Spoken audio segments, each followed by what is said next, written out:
You're listening to WKDW Radio 97.5 and KDWRadio.com, broadcasting from the Bishop West Real Estate Mobile Tower right here in Northport, Florida. Just so you guys know, I'm going to kind of delay just a few minutes so I can get more of the listening audience on. We are very sporadic on how we're doing our shows, and I apologize to the listening audience for the interruption in your regularly scheduled programs. But we have Jason Bartolone from Northport City Hall Command Center, who's going to give us an update. So, what I would like to ask you guys is the more that you can share this video, the more that we can get accurate information, not misinformation, accurate information from our government. It is vital that we share this information up and down our streets. If you've got internet and you're blessed to have internet, please get this information out. This is the most accurate, the most up to date information of what's happening in Northport. So please share this, get people to watch this video, uh, and really, we're trying to get the information out as accurately as possible so that people can stay calm, cool, and collected. And I got to tell you, from every indication I've seen from what Northport is doing and other agencies, we are leaps and bounds ahead of what I think everyone projected, seeing as how what has happened further south of us. So, with that, I'm going to introduce Jason. Jason, please let everybody know how you're doing and how City Hall's doing, and then I'll let you take it from there, buddy. Sure. Thanks for having me on, John, and thanks for letting us get our information out to the community because it is so important and it is so challenging. I know everybody's dealing with power issues and with cell phone issues. We're dealing with them as well here at City Hall. Some of us have been working pretty much around the clock since before the storm. I've been here. I haven't been home since before the storm, and many of my teammates as well. So we're working very hard to help people, and we're dealing with the same challenges. We had no internet, we had no phones, and that's a challenge for me, especially as a communicator who relies on that to get messages out to the community. It's very hard when we're stuck in a building and we have no power and we have no lights and we have no phones to get you the information that you need. So we appreciate everybody out in the public that has been patient. I know they've wanted answers. I know it's been hard to get information to them. So we appreciate them and everything that they can do to spread the word. If they're hearing this video, hearing John's broadcasts, and sharing it with their neighbors who might not have cell phone or might not have internet or be able to read or listen to the news. We need to get this information out to the community. It's so important. And so we thank you for letting us do that, John. I appreciate it. So, one of the questions that I had from a person over in the I think the most island oriented. I've never used the word island in Northport, but that Salford area has kind of been um, not not handled the way we wanted it to be handled with the hurricane, but has brought a lot of really tough decisions that have had to be made through services like yours, and tough decisions like road closures and things like that. Can you talk about that area first? And by far, they're not the most dire area, but I think it's the hardest area to get information into and talk about. Sure. You know, this is a storm that is unlike any other that we have seen here in this community. And so while we have some areas where people are used to flooding, and they expect it when a storm comes. And so there might have been cases where they would have stayed home and, tried to stay through the storm, and then now are finding themselves in situations that they weren't expecting. And we're also seeing areas of the city that don't normally experience that kind of flooding, and it's new to them. And this is just such an outlier as far as seeing a storm of this magnitude. It was Category 4, but not far off from being a Category 5. And it's about as dire as it gets. And just the way the track hit us, and the rains and the sheer force of it that was sustained, dumped so much rain on us in that period where it was battering us. And now we're dealing with the aftermath of the rain, the water coming from the north to the south, where we know that when we get a storm, we see those waters rise, and they were already high to begin with. And so we're still in day 2, day 3 afterwards, where we typically see rainwater rising. It's coming up even more than people are expecting. So we know that this is unprecedented in a lot of ways, and people weren't ready as well as they could be because we got hit with just such a monster storm. So we're doing everything we can to help people. We've had a lot of rescues, and those are continuing. I can tell you that as of last night, we had more than 550 rescue calls that we had to respond to. That's a lot. And so, first and foremost, our first responders are out there trying to get those people that are in immediate danger, that are in really bad situations. The message we want to get out to people now is, and we get a lot of questions for those who do message us, who do have internet and can send us messages or call the city. They're asking, should I stay? Should I go? What should I do? If you see flood waters rising, if you see water in your home and you feel that you're in danger, you should leave. And if you can do that safely, you should do that. There are evacuation centers. We work with Sarasota County to open an evacuation center, a voluntary evacuation center at Venice High School, so that it's out of the area. It's in a safe location. People can go there. If you can get out of your home and travel there and bring yourself there, you can do that and just show up. If you can't, if you're being rescued, that's where folks are being brought to. If you can get to a transportation rally point, we have those set up around the community. Right now there's 2. There's one at the Publix on Toledo Blade Boulevard, and there's one at the Foundation Church on 13,000 Tamiami Trail. Later tonight, we're going to be opening and consolidating to a single transportation rally point, and that's going to be at the George Mullen Activity Center. And so that's a place where people, if they can get there, they'll be provided with transport. We're working with the county to bring bus shuttles, working around the clock to bring them to a shelter, to bring them to a safe place, get them out of Northport. Obviously, we've got a lot of issues throughout the community, not just the flooding. We've got roadways that are impassable. We've got roadways that are compromised. We've got a lot of road closures. We've got the Interstate 75 shut down, which has only added to things, and traffic issues. So people really shouldn't be out and about. Although we know that, the storm has passed, people want to get out there, get back to regular life, get out to get the things they need, see what the community looks like and see the danger. But they are in danger if they do that, because we're not back to regular times. Even though it's a sunny, beautiful day out there and the storm is gone, the danger really hasn't passed yet. So if people can stay home, they should. We have an evacuation order that's been issued for the nighttime, especially when it's really dangerous. But if you're home and you're safe, you really should stay home. It'll help the first responders who are trying to get to people, and it'll help the recovery effort, because we have supplies that are trying to be delivered here, and they can't get to where they need to go because there's gridlock and there's people out on the roads. So if you can, you'll be helping everyone by staying home and staying safe. There's 2 particular areas I want to talk about, 2 streets I want to talk about right now. And we've had a breach of Price Boulevard, closest to Sumter, correct? Yeah, we have multiple issues on that stretch of Sumter. And so on Price, between Sumter and Toledo Blade, and that entire area is shut down. We think we'll be able to get, in talking to our public works director, eventually we'll be able to get some access for those people. But right now they're really stuck. And we know that's a major thoroughfare. So it's really causing issues throughout the city with people trying to get around. So we've got some serious issues, some transportation issues.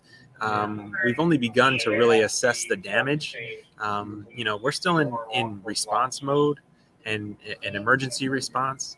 But then we're going to get into the recovery mode, and we're going to get into the damage assessment that's really going to have to take place to look at how much of our infrastructure has been damaged, how many of our homes have been damaged, and just how big of an impact did the storm leave on our city. So the road closure that is on the other side of Salford, that is like the only road truly into that area right now, and it's compromised. And I was out there the other day, taking visuals, and just so you guys know, I don't know if you need drone images of that stuff, but I've got it.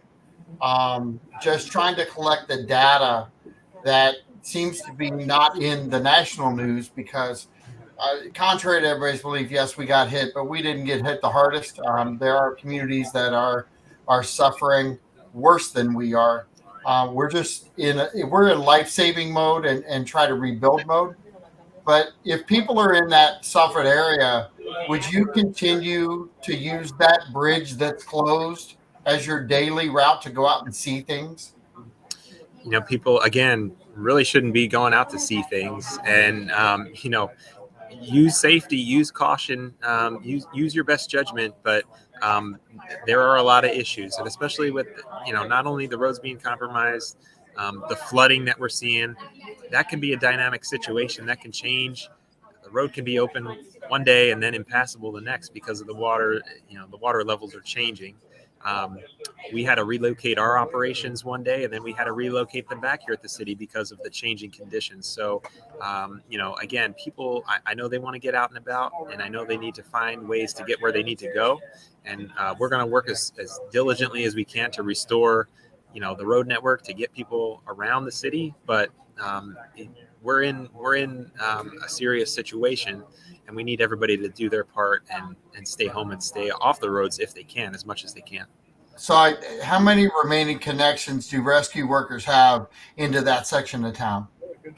That I'm not sure. I'd have to defer to them. They're out on the ground. I've been here trying to monitor things as best I can from this room, but I know that situation is still unfolding. And they're really assessing, not just for, yes, we want to get in and save people, but they have to be able to get in safely with those heavy equipment, right? Absolutely. And, we're doing a lot of rescues by boat because that's the only way in and out. And so we've been lucky to have a lot of support from different agencies, different municipalities that have come down, state, county level, federal level, that are bringing resources, bringing boats, bringing personnel, bringing teams of people to help relieve our first responders who are out there, who have been working around the clock. They need a break too, and they can only do so much. So thankfully, the country really has rallied around us and brought support, and we really appreciate that because there's a lot of work to be done. There's a lot of rescues still ongoing, and we're trying to catch up with all the calls for service and help that are out there. So I went in by boat a couple days back because that Lady Slipper area right off of Sumter is one of our lowest lying areas in Northport still, and it traditionally has been I would say a light flood to moderate flood. Now that they're building houses up higher, it has been not as noticeable as it was in the past because of the great effort of Public Works in cleaning up our canals and making sure that we had great water flow and also the control of the levels. I talked to Mayor Pete the other night, and he had mentioned that Public Works had actually worked really hard at lowering our levels to the optimal level that they could without killing off fish. Okay. Mm-hmm. And there's a double-edged sword with that, because if you lower those down and you kill fish, the federal government then comes in and fines you, right? And that's one of the things he talked about. But they lowered the levels down. If we wouldn't have lowered and we wouldn't have kind of controlled that level of water that we already had, this could have been more catastrophic than it is today. You're right. It's hard to imagine, but the Public Works team has done everything they could to lower those levels. Even for 2 weeks leading up to this storm, we were talking about that. We knew that this storm was going to be a big one. And, we got hit a little worse than we anticipated. But, you know how it works historically with water and the rainfall from the north that flows down through Northport.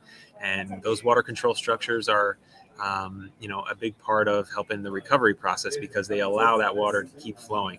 And so the good news is that every indication is that they are working the way they're intended to work. We're watching the water levels very closely. Our team was up in the air by helicopter to look at some of the structures to assess what damage they sustained and how they're functioning. And the good news is that they are functioning the way they're intended to. So we're hopeful and we're optimistic that that's going to continue, and that we're seeing the rain levels from the north. The gauges that we look at are starting to trend downward. And so it's still going to be a few days because it takes time for that water to get down to us and then flow through Northport. But we're confident that hopefully that's going to work the way it's intended to, and that these floodwaters that have been rising are eventually going to stabilize and start to come down. I know that there's no mandatory evacuations in place for Northport, but there is a real high suggestion for people who are near the canals. I would even say along the Cocoa Plum, because it is stretched, I believe, as far as I've ever seen it in water capacity. What would be your suggestion for people right now, maybe for the next 24 to 72 hours, that live along those water canals and have that concern about flooding and being forced out? Well, I think you said it best, John. We really recommend that if you're living near an area that's impacted by water, if you're living on the water, if you are seeing levels rise, it's something you need to really think about. And, if you're in doubt, what's the harm, really, rather than keeping yourself in a dangerous situation? If you can get out, you don't want to find yourself stuck. And when you do that, not only are you at risk, your family's at risk, but the first responders that have to come get you are now at risk because you wanted to stay when there's a chance that maybe you could have gotten out. So we want everybody to use their best judgment, do what's best for them and their families. But if you can get out and you can get to a friend or a family member and you don't have to go to a shelter, that's going to be really your last resort. We say that before a storm, but it goes for the same now. It's not a place that you want to be. Everybody would rather be in their home and be comfortable. But if you can get out and get to a friend or a family member or somewhere else to stay, somewhere out of town, somewhere nearby even, you don't have to go far. But if you can get away from a dangerous situation and you can do that safely, and you can do that now before the water is knocking on your front door, it would be probably wise to do that. Are we expecting more? I know we're not. For the next 15 days, we're really expecting some really moderate temperatures, higher temperatures during the day, but nice temperatures at night. People that are without AC are going to appreciate those cooler temperatures because that cold front that's moving in is really helping us. And it's going to also help the people out there that have had water intrusion and maybe keep that mold down while they can assess and maybe tarp and get things dried out. FPL is doing an amazing job with statewide and other groups that have come down from the United States to really handle our downed wires and get things up and running. I did read something about in certain areas they were thinking that they were going to have it all done today. But our county and other counties around us, they are truly committed to getting things set up, but they're not promising electric today to all residents, correct? I think you're right. I think they're working as hard as they can to get the help that we need. But they're impacted just as much as everybody else when the roads are flooded, when there's traffic. They can't get to us.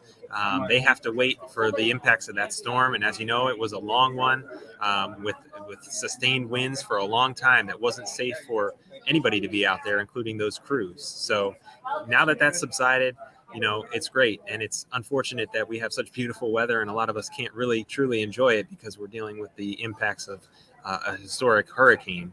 But you're right. It does help a little bit for the folks that are without power. We ask them, and I know FPL does as well, that they're just going to have to be patient because there are a lot of outages, not just here, not just in Northport, not just in Sarasota County, but they're working hard to get them done. And we're working closely with them to identify the areas that are particularly hard hit, making sure that they're getting what they need to get done here in Northport to help our citizens. And I Staycation Local, it's a great question, but I have to wonder, at some point with the reassessment and the road damages that we've incurred, and the federal dollars that will probably be here to assist that now.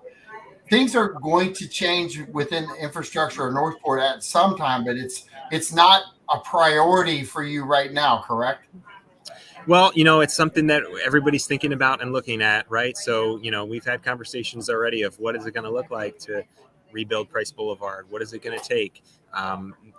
Our community changed when Ian hit us, and things are going to change, and that's just one part of it. There's going to be a long recovery phase, and it's not days and it's not weeks.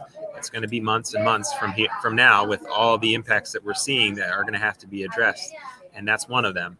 But first and foremost, we have to take care of people that are in danger, take care of people that are in need, take care of people that need food, shelter, medical attention.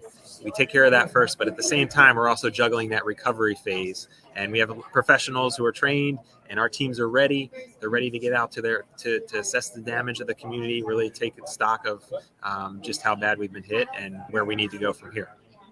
Mayor Pete was on last night, and we were trying to get vital information out, and there's all kinds of things happening right now, and people are, and you mentioned them a couple of times, but people are really concerned about their moment, not the vast moment that we're dealing with out there, because you mentioned that we had things set up. Tell the listening audience, what changes did you guys have to make with the game plan that you had set forth, even getting rescue equipment in here when 75 went down? Sure. First and foremost, what we think about is our emergency response. That's a route that we use to get to other hospitals. And so had to find a workaround there to get those emergency response vehicles to where they needed to go. And then second, we have the deliveries of supplies, of fuel that's needed desperately, that everybody's dealing with, but the responders need for our vehicles. And so it impacts everything. And so we're working around that as best we can. We hope that it's going to be reopened soon, but it's just another challenge that we've had to deal with. We prepare as best we can. That's what we do as a government, to help our citizens to be ready for situations like this. But you can never truly be ready, because there's always going to be things that come up that throw a wrench into them. So we adapt and we do the best we can. We have a really hardworking team of people here. So many city employees that I work with. I'm very proud to say that I'm part of the team, who are working in different roles, different from their everyday job, because City Hall's closed.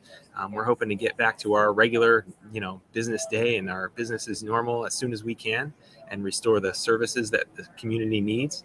But right now we're in this emergency activation, and we're working diligently to get things, as back to normal as we can, and get things going again.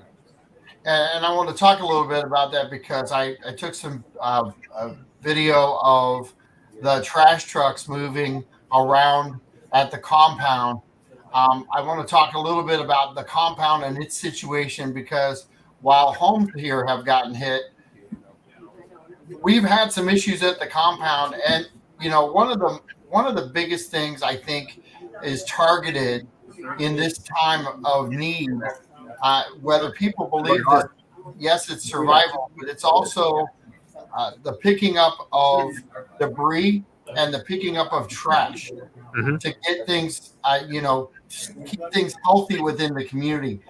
Can you talk about those types of services and what's projected? I know you can't give a schedule yet, because those trucks are really blocked right now to 2 access points out where they normally had more.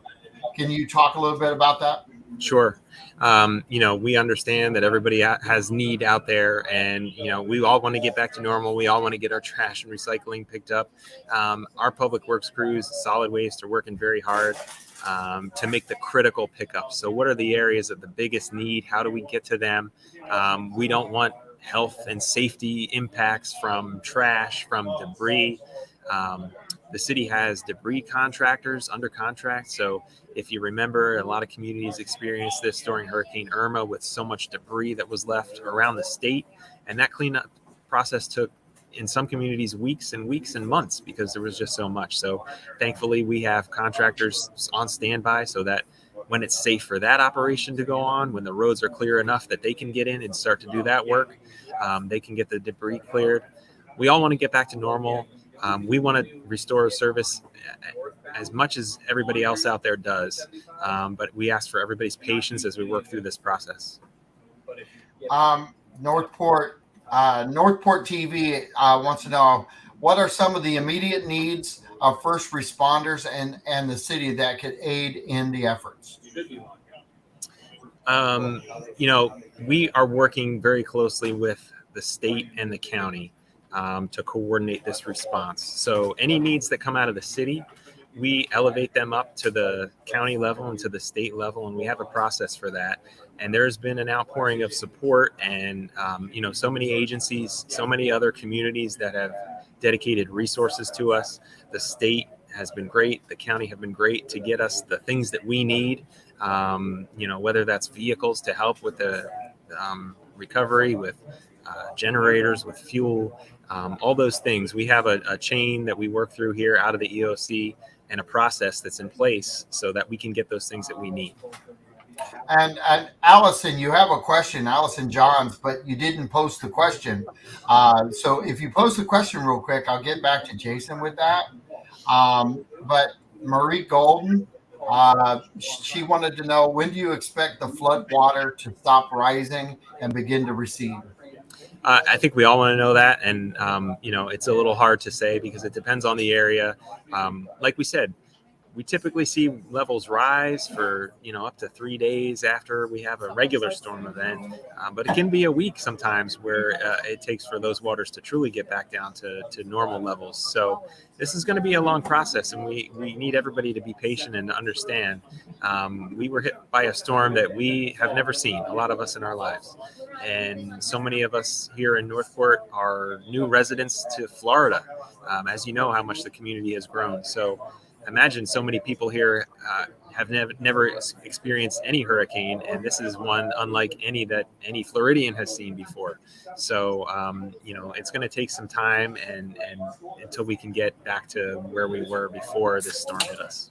And so I'm going to add a couple things in there because I've had 4 years now of talking with Public Works about how they handle our canals and their concerns about the northern shedding of water into our canals. So our canals are extremely well maintained. Our canals are really paid attention to at an extremely high level. And in talking with Public Works over all this time, one of the biggest concerns upstream was the debris and everything that blocked water. Okay, we just had another major storm. These are not normal blockages. So the truth of the matter is, if I had Public Works on here and talking about this, some of their concern would be some of the blockages that are there with the water shedding from the northern area could be delayed too because of some of the blockages that are in the way. So while we're getting some water shedding and we're seeing some relief at some points in time, we've had good movement with tide now. We've had better wind offshore, which has helped us quite a bit. The big thing is we have to have some concern about what's being released further north of us because of what we're dealing with now within our own infrastructure. The roads that people are driving on that are ignoring the road closed signs. I'm going to slide back down to Hillsborough for a second because Northport owns half of that. Charlie County owns the other half of that. It butts up against the Cocoa Plum, which is about 30 feet deep and miles long, and right now at maximum capacity.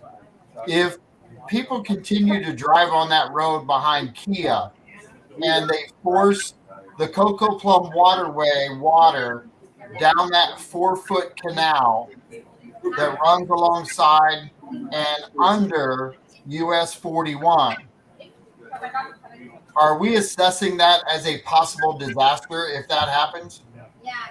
I can tell you, John, we're assessing everything, and I leave that to the experts in public works because they know it. Although you seem pretty knowledgeable yourself, they know this stuff and they know what they're doing.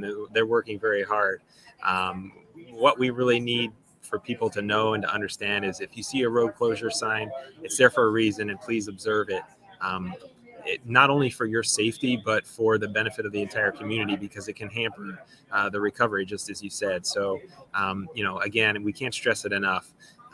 Don't put yourself in harm's way. Help us by listening to the advice, the recommendations, whether it's about shelters and evacuations, or whether it's about roads and being out on the road. That's there for a good reason. People who know what they're talking about are advising you, and it would really help everybody in the community to listen to them. Well, and I think as a community, we're all looking at our canals like, look at the pressure, look at the amount of water. But when you put that up against unheard of levels, these roads were designed a certain way. They were not designed for what we're getting today. This is a 500-year storm that no one has. I don't know of anybody who's endured 24 inches of rain in 5 hours, and let alone the fact that we're going to get fed all the water that got dumped from that storm from the north of us. So we had 24 inches of rain, and now we're going to add on top of that. And with all of that pressure coming down into our canals and our communities, I know for a fact the way you guys are handling it has been top notch. I know that FEMA has had their boat rescue. I talked to a guy who really took me back to save one of my friends back in Lady Slipper area 2 days ago, right after the storm. There were 7 people. There were pets. People tried to do what they were supposed to do in this situation. Flood zones, I want you to real quick talk about the difference and what people need to understand about a flood zone and a surge zone. Because the surge zone, and I know we talked about it briefly the other day, but that surge zone is something at a level that we've never really seen before. And can you talk about that just for a second? Sure. I think Mike Ryan, our emergency manager, is much more well versed in it than I am. But I think to your earlier point about seeing things that we haven't seen before, we've been impacted in a way that we haven't seen before. And so those levels are beyond what we anticipated. And so when we had evacuation, recommendations that were issued for your zone A and B, we really hope that people listen. And we have a smart community. They're very intelligent, and for a large majority of them have really complied with what we asked of them.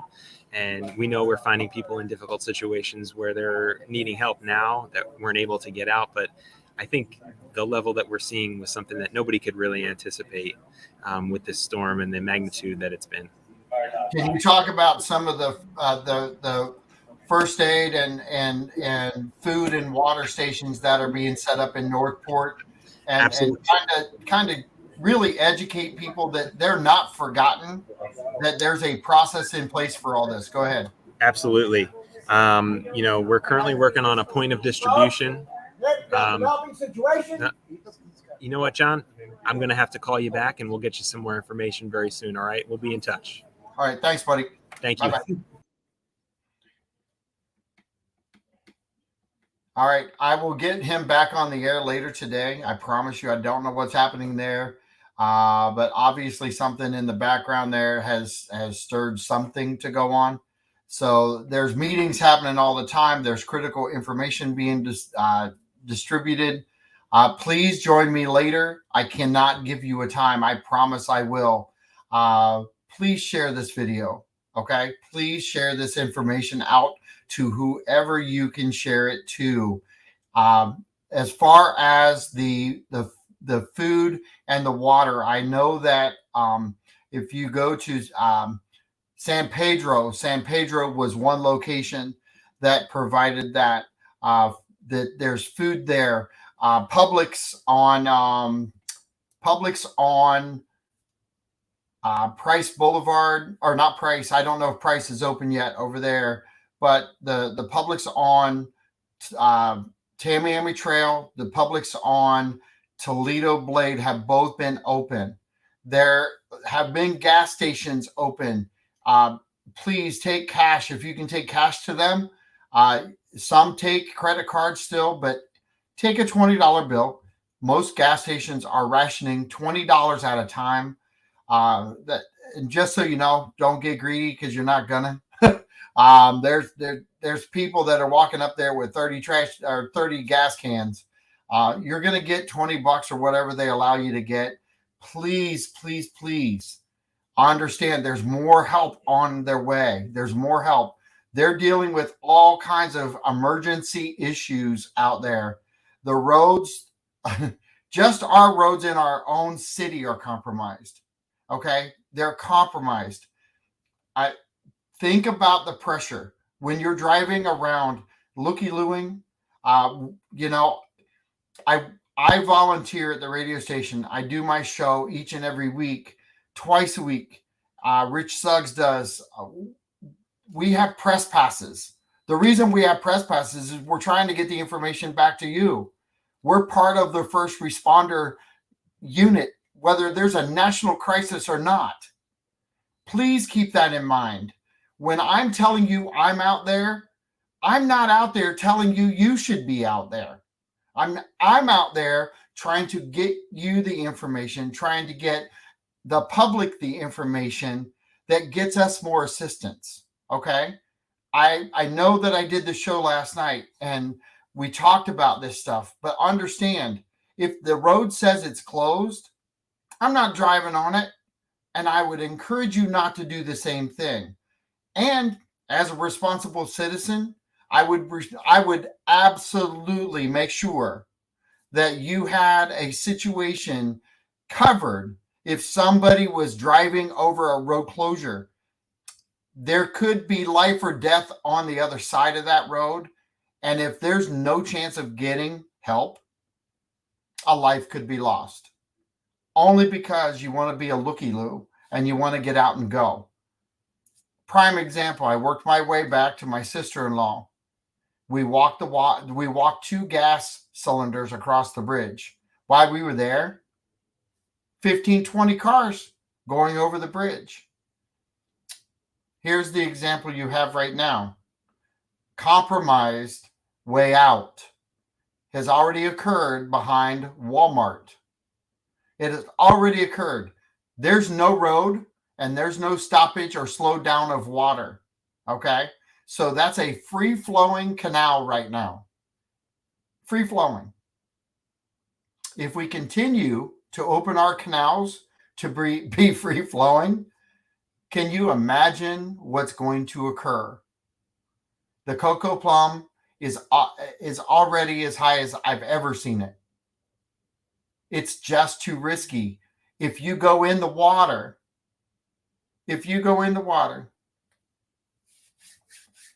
no one may be there to get you. It's just that way. And you may not be saved. So if you're going to do anything like that, stop thinking about yourself. Maybe think about how many people you're putting in jeopardy because you're more important than the rest of them. That's all I'm going to say. I'm not more important. I took some criticism the other day, and I promise you I'm not going to take it anymore. There's no reason to be critical because I got this. Okay? There's no reason. Everybody needs to settle down, stay calm, cool, and collected, and understand that we're all doing a job, whether we're volunteered or not. City Hall is doing everything possible to get this information out to you. They're dealing with multiple emergencies. We've got backups on 75 north and south. We got traffic trying to get where? Not even here. The citizens of our town need to understand something. While we're mission critical, I don't even know what the word is, in Fort Myers, Punta Gorda, Cape Coral, Naples. It goes all the way down as far as Key West, where damage has been done from this storm. I think we have a responsibility to step up to the plate and stay out of the way. I've not gone into harm's way one time today or yesterday. I've not blocked traffic. I've gotten out of the way. I've stayed far away because most of the shots I've gotten are with a drone. So anybody who wants to be critical, my number is 941-391-4663. Call me. We'll go drink a beer together. I'll tell you exactly what being critical can do. Okay? Because misinformation has been flowing out there excessively. Stop. Get your facts straight before you post crap on the internet. When you drive by somebody and you yell out the window, there's 6 feet of water coming at me. False information. False. When you make people turn around because there's 6 feet of water, true story. True story. It's BS. Grow up, be an adult, okay? Settle your butt down and do the right thing. And by the way, maybe you shouldn't have been on the road to begin with because you weren't doing anything but looking. Looky-loos, stay home. Looky-loos, stay home. Quick response to, do you believe that FPL wouldn't even start restoring power to the flooded areas and surrounding Sumter until the roads were clear of water? I don't think so. I met up with some guys that were out working for FPL, and their job was to survey and track the poles. We live in a state that deals with this all the time. Northport Parks and Rec has a playbook. Tells you all about our parks. They do a great job. I'll guarantee we have a playbook for hurricane events, and they work really hard at City Hall to keep that updated. I'll guarantee there's another chapter in their book that they're writing for this one. Guarantee. There's no one that's going to be able to write the book better than people down south. There's another chapter. Stop feeling sorry for yourself. If you got a house and it's wet, it's okay. It'll dry out. It'll get repaired. There aren't other houses to go to. They weren't there before this event. As a realtor, I know that firsthand. Take a deep breath. We will get through this. I was driving up 41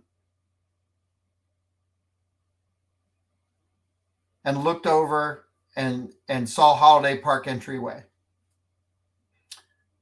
Want real terms? The entryway looked great. No problem. All the buildings didn't look too bad. Everything was good.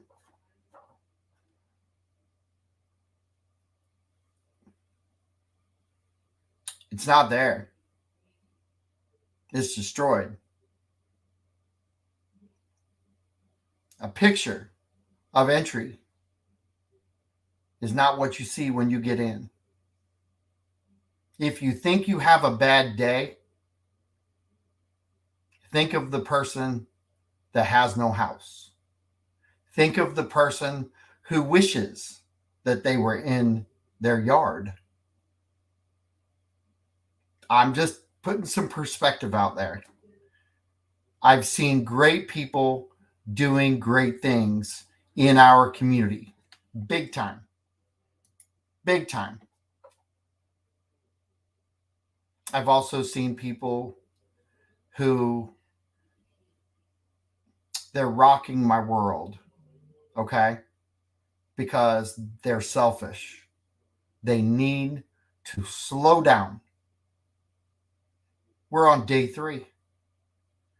Someone once told me that the first 3 days, everything is kind of crazy. But when it gets crazier is day 4, 5, and 6. You know, who would have thought I would have been without power for 12 hours? I was blessed. I've been on the air trying to get this information out every day. Rich Suggs is not here. He's been on the air. Our antenna got struck by lightning. All these things stop us from getting on the air and producing a show and getting information out. I promise you, I've never had to have conversations with people like I've had during this time. And I'm comparing that to Charlie. People who went through Charlie, people who survived Charlie, the Chuck Deans of the world, his family. I'll guarantee there are others that are thinking the same thing. Holy crap, this wasn't a normal storm.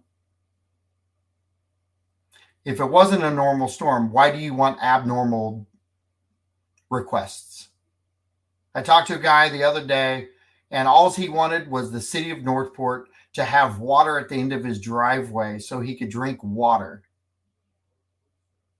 Because the city of Northport was supposed to handle that situation like his northern state handled salt for the road for winter. Why don't we have a warehouse full of water so that we can give water out if we have an emergency? Brilliant. I love it. Brilliant. Great move. Seriously. You should have been prepared yourself.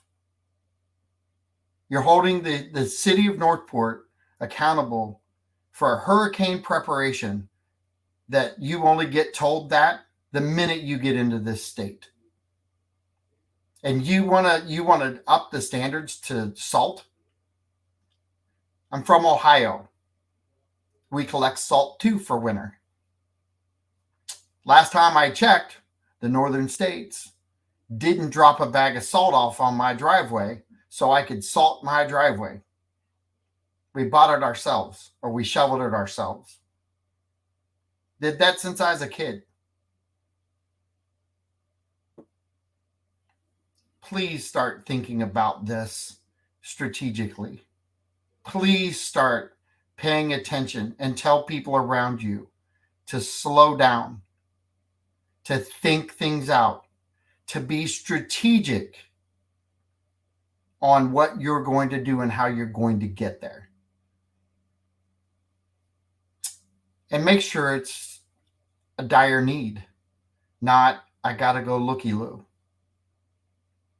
Everybody wants to get a photo of disaster.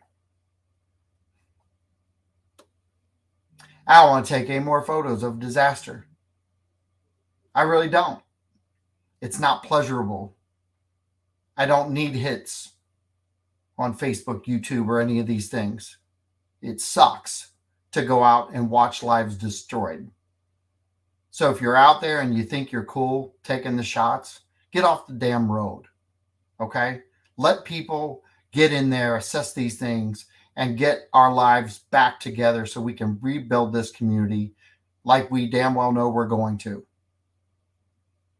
Food is on its way. I promise you, food is on its way. Water is on its way at larger numbers than we know what to deal with. How are they going to get through if you looky-loos are clogging up 41 because there's no access on 75?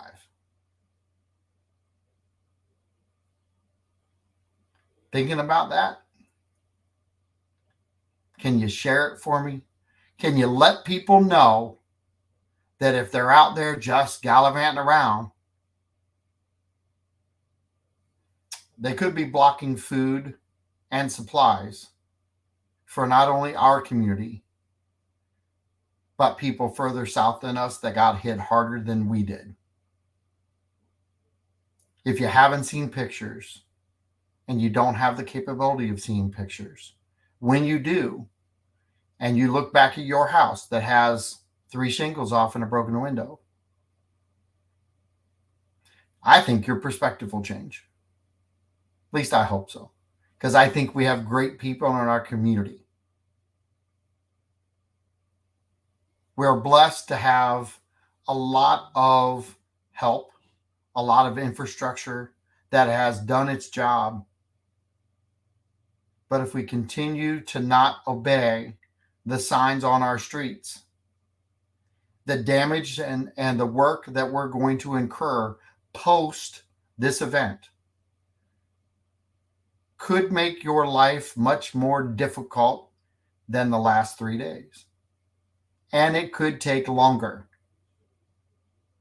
Our canals, our 80 miles of canals, have been maintained extremely well by Public Works for a long time.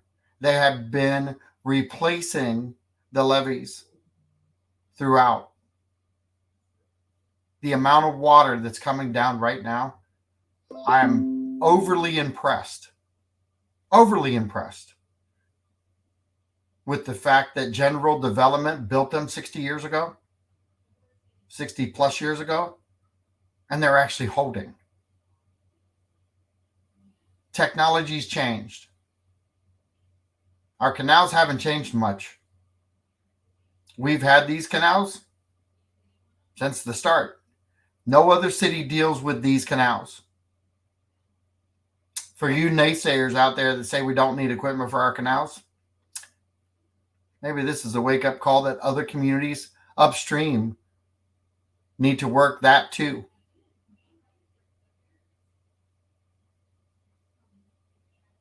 Help your neighbor. If you're going to get on the road, make sure you're going for more than you. Make a list and work it out. My door is open. Got people coming in, taking a shower, and going home. Blessed. The door's open. Open your door, open your hearts, open your minds, settle down. This is day 3. If you did the right thing and you supplied your own food, your own water, because you knew this was coming, don't rush to the store and buy more.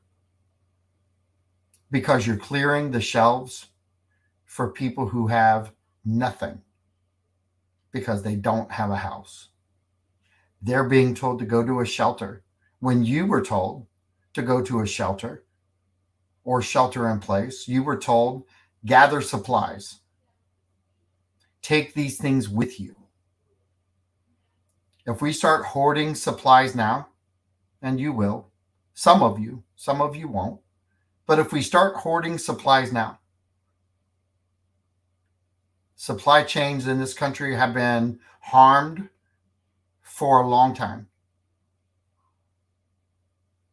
You think it's going to get better? Settle down, take what you need, only take what you need, and leave people to have supplies that they are in desperate need for. You may want, but you don't need.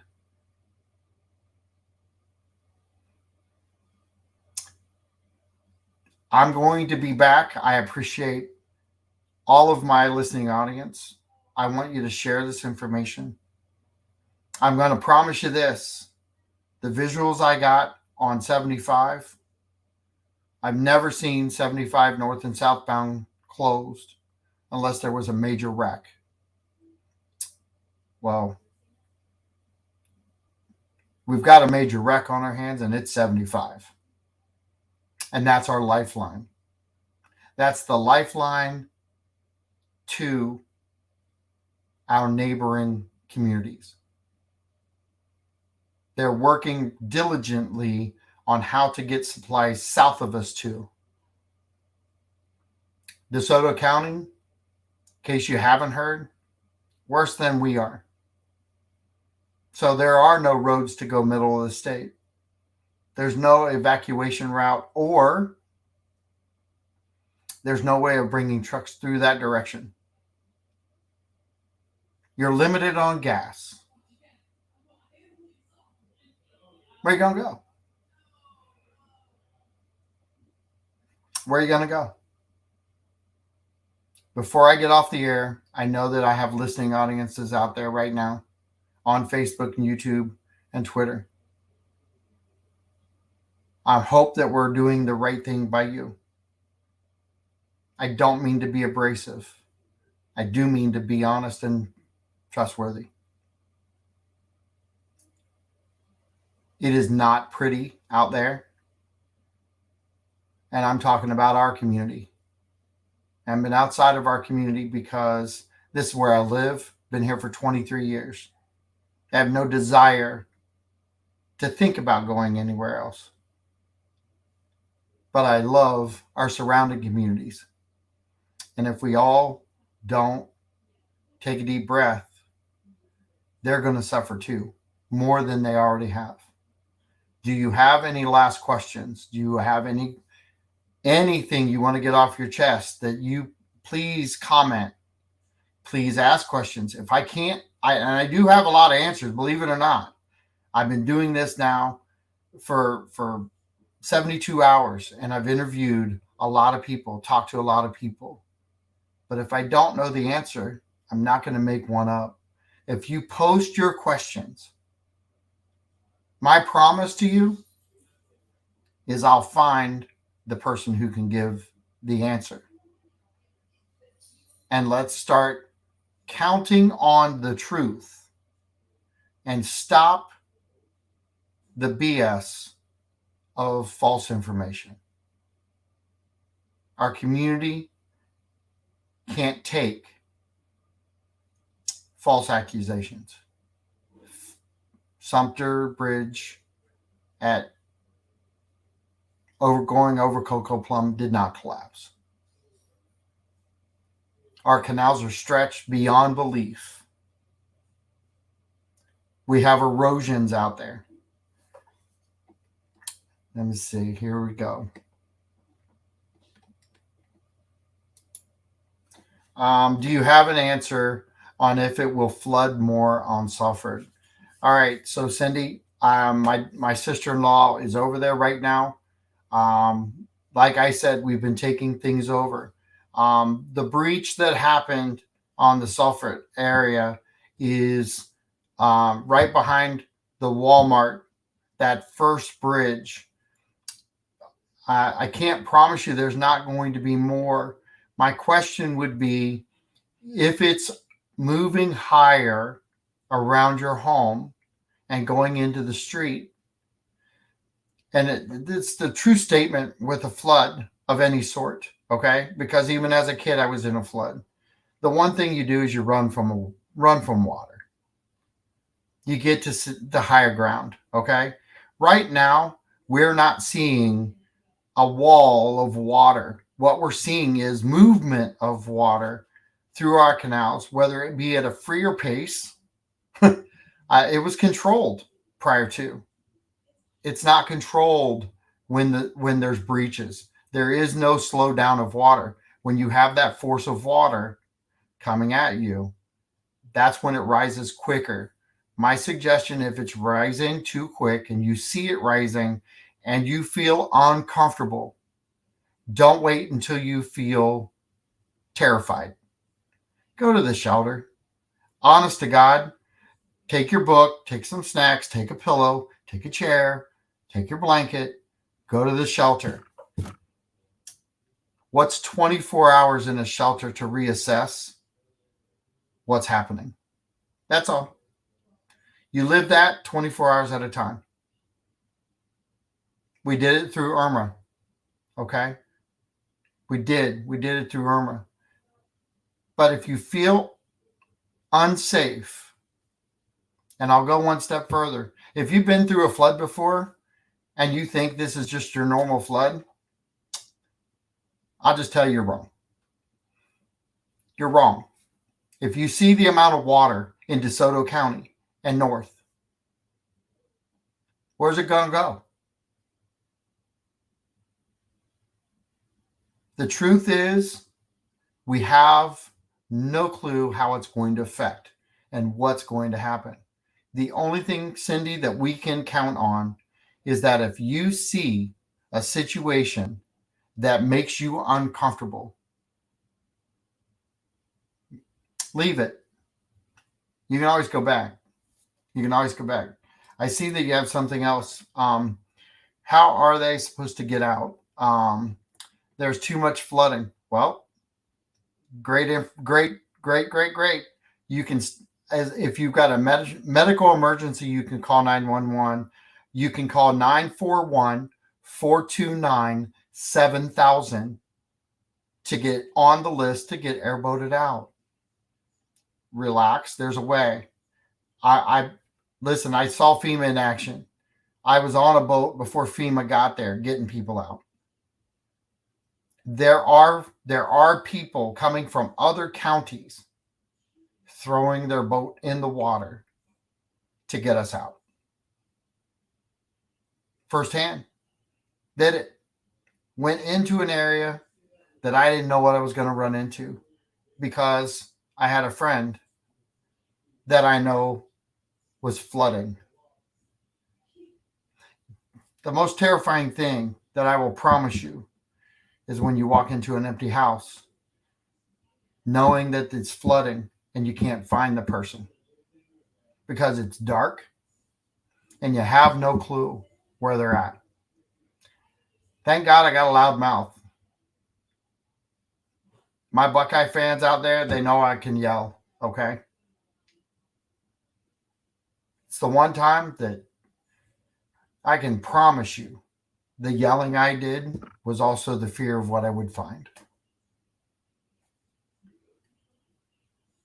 These are not good times, but they can be great times as long as you're there to rebuild things and put it right.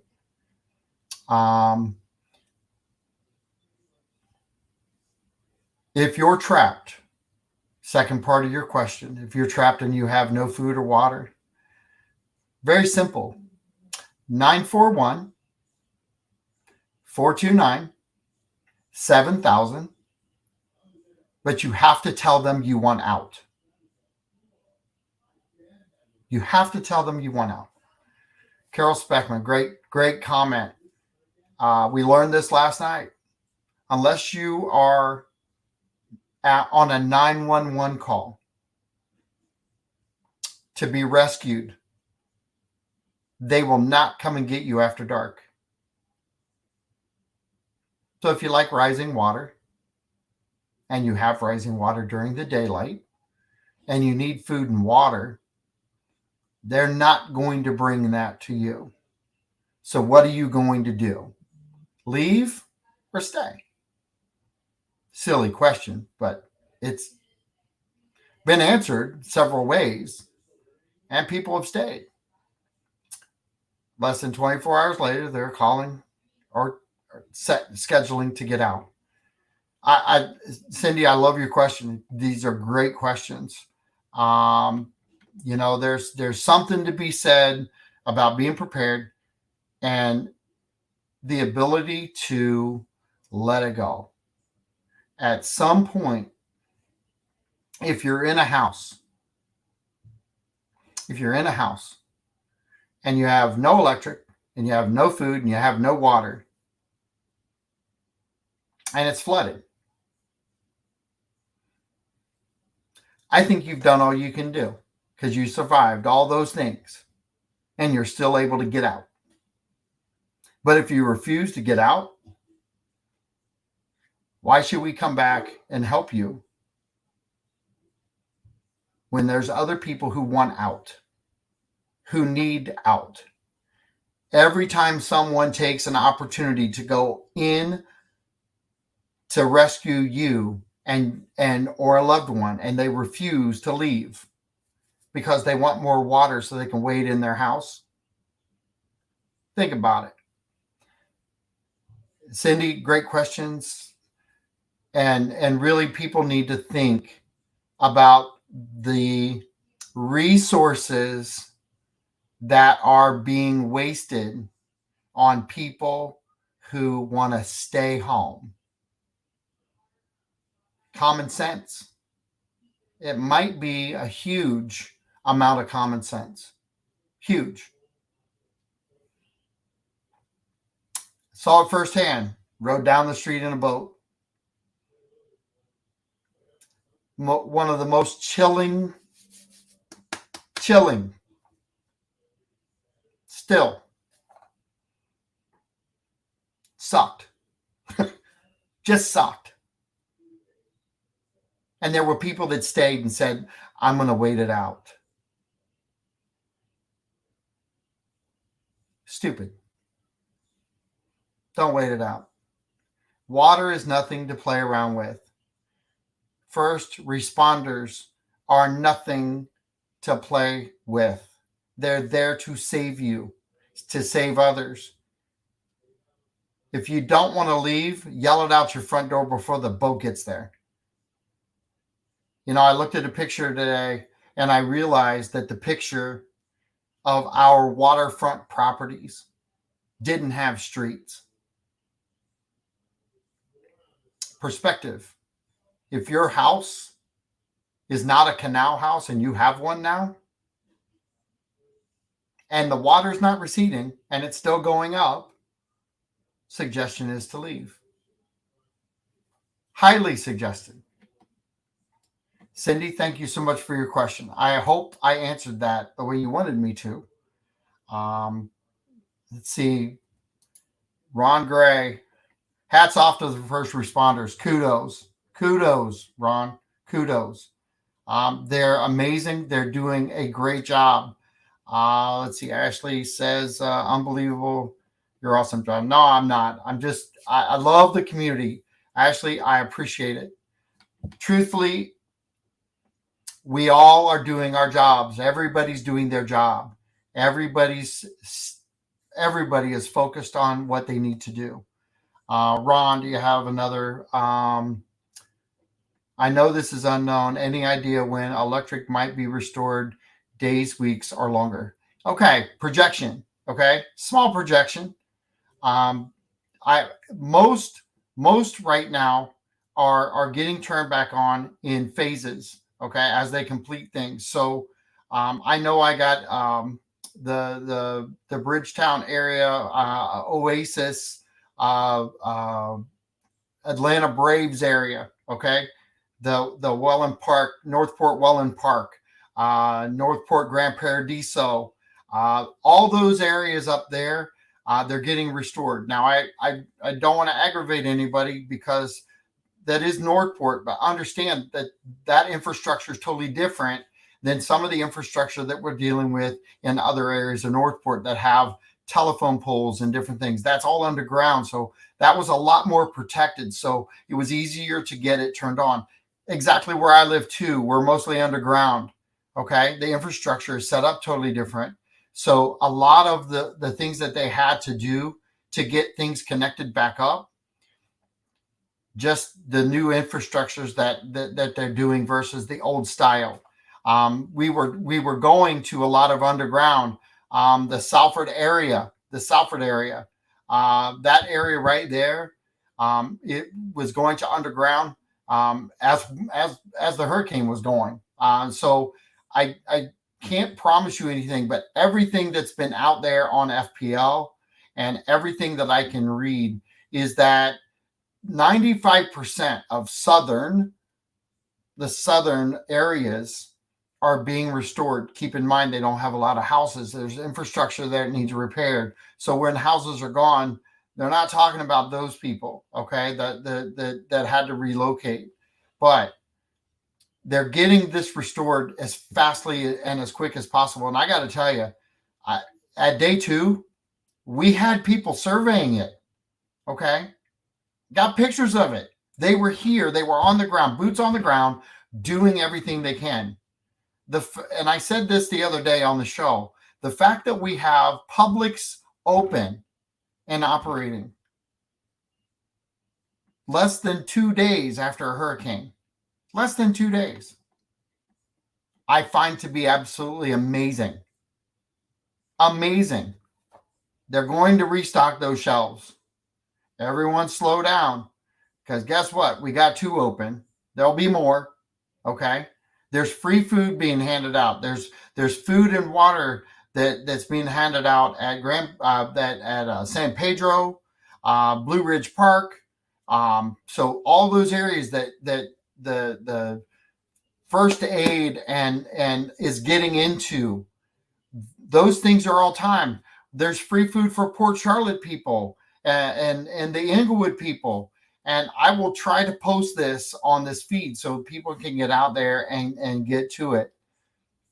But if you're trapped, if you don't have a way out, phone a friend, text a loved one. Don't drive out and then drive back in. That's what they're doing. Because you have one road out and one road in. And I don't know what the emergency was that they just had. But no emergency right now is a good one. If we don't encourage people to be family friends today and help your neighbor, we got no help of being a great community. I've told stories about my past, how I remember my neighbors when I was a kid. Think about the people on your street. Ask yourself if you know their first name. And if you don't, go find out. And then make a list and get it out to somebody and get some rescue food into everyone. Don't be selfish enough to say, I got some. Door open policy. Door open policy. I think we all need to learn how to be better residents. Not that we're not already great. But last time I checked, there isn't any of us that can't be better. All right. So I let's see. Carol, by the way, Carol's my mom. All first responders are really everyday heroes, and that's a fact. So that you guys know, and you can share this, 27 years medical before I became a real estate agent here in Northport and surrounding communities with RE/MAX. If you don't know what a first responder is going through right now, go bag a body. I've done that in an appropriate environment, a hospital. I don't think we think about these things nearly enough. There's going to be trauma from what people have seen. This is not everyday stuff. I'd be terrified if this was everyday stuff.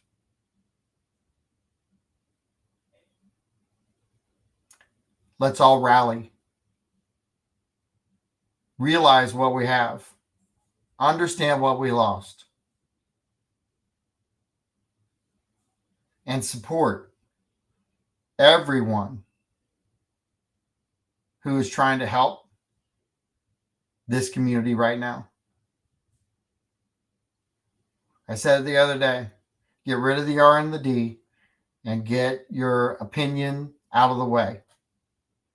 If you don't think that everyone is paying attention, you would be 100% wrong.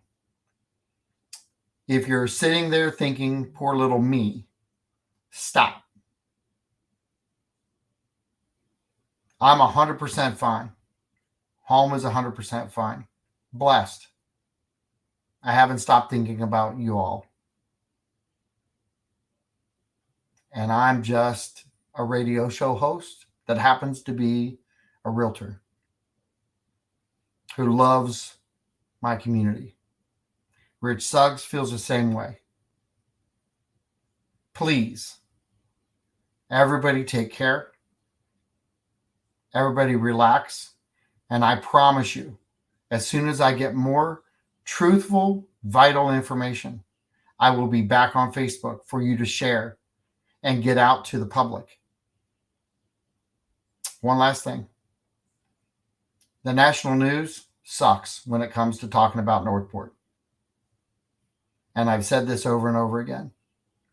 It's okay. It's okay. We did not get hit nearly as hard as our communities down south. Got word for you though, national news. We're a great community. We're going to be rebuilt. And Northport will be better. And we'll be back. This is John Rawlings with WKDW Radio 97.5 FM saying thanks for listening in. Please share this information and give some hugs out today to anybody in your area that needs one. Have a good night.